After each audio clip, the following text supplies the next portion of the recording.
انت جيتي يا عبير؟ ايوه يا ماما. الله، لكن ايه اللي رجعك بدري؟ انت مش قلتي هتقضي النهار بطوله عند اختك؟ زهقت قلت اروح. امال فين عصام؟ لسه ما رجعش من المدرسه ولا ايه؟ عصام يا ستي اتصل بيا من بره وقال لي ان ابوه راح له على المدرسه وعزمه على الغدا وبعدين على السينما كده؟ طب الحمد لله. هي ميرفت ما قالتلكيش على اتفاقهم ده؟ لا، واعتقد ان ما عندهاش فكره. طيب يا بنتي قومي كلميها وطمنيها، زمانها قلقانه على جوزها. قلقانه؟ طبعا، تلاقيها حبه عيني مش هيجي لها نفس تاكل. لا، من الناحيه دي تقدري تطمني. اطمن؟ انا سايباها بتاكل. يا ضنايا، تلاقيها بترجع من الشغل تعبانه وهفتانه ما بتصدق. طيب قال له طمنيها على جوزها عشان تعرف تنام شويه بعد الغدا، الا كده مش هيجيها نوم ابدا. هو انت فاكره الناس كلها زيك يا ماما؟ زي يعني اعصابها رقيقه وقلبها حنين.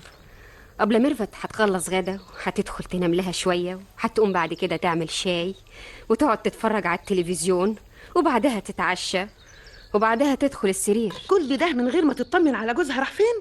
هي مطمنه مهما خرج ومهما اتاخر برضه هيرجع. طيب افرضي جرى له حاجه ما تسالش؟ قبل ميرفت غيرك يا ماما، اعصابها جامده قوي، ربنا يكون في عونه. هو مين اللي معاشرها؟ انت بتغيري من اختك يا عبير؟ انا اغير منها؟ مش ممكن، دي في موقف محدش يحسدها عليه. في ايه يا عبير؟ ايه اللي حصل؟ مش عارفه مين المسؤول عن تصرفاتها، ويا ترى ده نتيجه دلعك الزايد لها اكمن ما كانش على الحجر غيرها، وفين وفين عقبال ما جبتيني. انا دلعتها كتير صحيح، لكن ما قصدتش ان اذيها. مفيش اي ام بتتصور ان دلعها لاولادها ممكن يأذيهم. هي عملت ايه؟ زعلت جوزها؟ ايوه، لكن ده عمر ابن حلال، انسان ممتاز، وللاسف ما هياش مقدره قيمته. صعبان عليا، صعبان عليا قوي، صعبان عليا قوي. على بال ما ارجع تكوني صعبان عليا. فكرتي في ايه؟ في عرض الجواز. ابي خلي النهارده يفوت على خير. انا مش عايزه يفوت على خير. وطي صوتك بعدين قبل ميرفت تسمع. ما انا عاوزها تسمعني. انت يا ست، انت تعالي اسمعيني بقول ايه. لا لا لا يا ابي، في عرضك عشان خاطري بلاش فضايح. هتفكري؟ هفكر. عبير عبير، لا عبير بتفكري في ايه؟